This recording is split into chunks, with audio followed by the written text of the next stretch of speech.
जय श्री राम। कुंभकर्ण का परिवार, अज्ञात रहस्य। क्या आप कुंभकर्ण के परिवार के बारे में जानना चाहते हैं तो ये वीडियो ज़रूर देखें कि कुंभकर्ण की कितनी शादियां हुई और उसके कितने बच्चे थे। अगर आप भी इस रहस्य से अनजान हैं तो ये वीडियो आपके लिए है। आप कुंभकर्ण के परिवार के बारे में इस वीडियो से जानें। कुंभकर्ण को हम सभी रावण के छोटे भाई और रामायण के सबसे बलशाली योद्धाओं में से एक के रूप में जानते हैं। उसकी विशाल काया, अद्भुत बल और लंबी नींद उसे बाकी राक्षसों से अलग करती थी। लेकिन बहुत कम लोग जानते हैं कि कुंभकर्ण सिर्फ एक योद्धा नहीं बल्कि एक पिता और पति भी था। कुंभकर्ण की दो पत्नियां थीं, कजला और वज्रनखा। पहली पत्नी कजला। कजला के बारे में जानते हैं।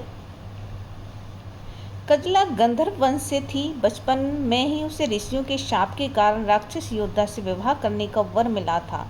जब कुंभकर्ण और कजला का विवाह हुआ तब कुंभकर्ण ने उसे अशोक वाटिका में एक अलग सुंदर भवन बनवा कर दिया।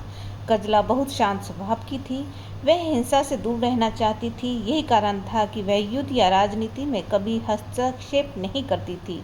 उसे संगीत और कला में रुचि थी और वह अक्सर कुंभकर्ण के लिए वीणा बजाया करती थी। कजला से कुंभकर्ण को एक पुत्र प्राप्त हुआ जिसका नाम था अनिलाक्ष। अनिलाक्ष वायु से भी तेज राक्षस था। तो अनिलाक्ष कुंभकर्ण का बेटा था। अनिलाक्ष अपने पिता के समान विशालकाय तो नहीं था, लेकिन उसकी गति वायु से भी तेज थी। रावण ने उसे लंका के गुप्तचरों का प्रमुख बना दिया था। वह बहुत बुद्धिमान और चालाक था, लेकिन रावण युद्ध के समय अनिलाक्ष युद्ध में भाग नहीं लेना चाहता था। उसने महसूस किया कि रावण का निर्णय सीता का हरण करके गलत था। जब कुंभकर्ण युद्ध में जाने लगा तो अनिलाक्ष ने उसे रोक दिया। पिताश्री, आप रावण की भक्ति में अंधे हो गए हैं। यह युद्ध धर्म के विरुद्ध है। कुंभकर्ण मुस्कुराया और बोला, बेटा, मैं जानता हूँ कि रावण गलत है, लेकिन वह मेरा बड़ा भाई है। मेरा धर्म है कि मैं उसके लिए लड़ूं, चाहे परिणाम कुछ भी हो। कुंभकर्ण के युद्ध के में मारे जाने के बाद अनिलाक्ष ने लंका छोड़ दी और उत्तर दिशा में कैलाश पर्वत के पास एक गुफा में तपस्या करने लगा। कहते हैं कि उसने 100 वर्षों तक मौन व्रत रखा और बाद में शिव का अनन्य भक्त बन गया। दूसरी पत्नी कुंभकर्ण की वज्रनखा। तो चलिए जानते हैं। वज्रनखा राक्षस वंश की एक योद्धा थी। वह युद्ध कला में पारंपरिक थी। उसने कई बार राक्षसों के दुश्मनों से लंका की रक्षा की। कुंभकर्ण को उसकी वीरता और साहस पसंद आया और दोनों का विवाह हुआ। वज्रनखा एक तेजस्वी महिला थी। वह हमेशा चाहती थी कि उसका पुत्र भी युद्ध में पिता की तरह ही महान बने। उससे कुंभकर्ण को एक पुत्री और एक पुत्र हुआ, भीमनखा और त्रिकुट। भीमनखा राक्षसी लेकिन करुणामयी। तो राक्षसी कुंभकर्ण की बेटी थी भीमनखा। दिखने में डरावनी थी लेकिन हृदय से बहुत संवेदनशील थी। वह लंका में स्त्रियों और बच्चों की सेवा करती थी। युद्ध के समय जब लंका में आग लगी तब भीमनखा ने करोड़ों स्त्रियों को सुरक्षित स्थानों तक पहुंचाया। युद्ध के बाद जब राम ने लंका का राज्य विभीषण को सौंपा तो भीमनखा विभीषण की सेवा में रही। उसने लंका के पुनर्निर्माण में भाग लिया और स्त्रियों को शिक्षा के लिए आश्रम में स्थापित किया। त्रिकुट युद्ध का दीवाना।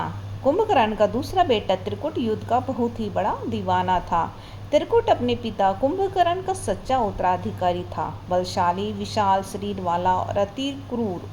जब रावण ने युद्ध छेड़ा तब त्रिकुट सबसे पहले सेना में शामिल हुआ, लेकिन उसका सामना हनुमान से हुआ जिसने त्रिकुट को परास्त किया और चेतावनी दी। त्रिकुट घायल होकर युद्ध से पीछे हटा, परंतु उसने लंका में ही रुककर राम की सेना के लिए गुप्तचरी करनी शुरू कर दी।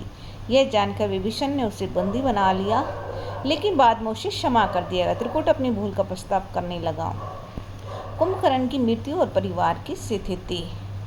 कुंभकर्ण की मृत्यु के बाद जब उसका परिवार टूट गया, वज्रनखा ने युद्ध भूमि में जाकर पति का सिर अपनी गोद में रखकर विलाप किया।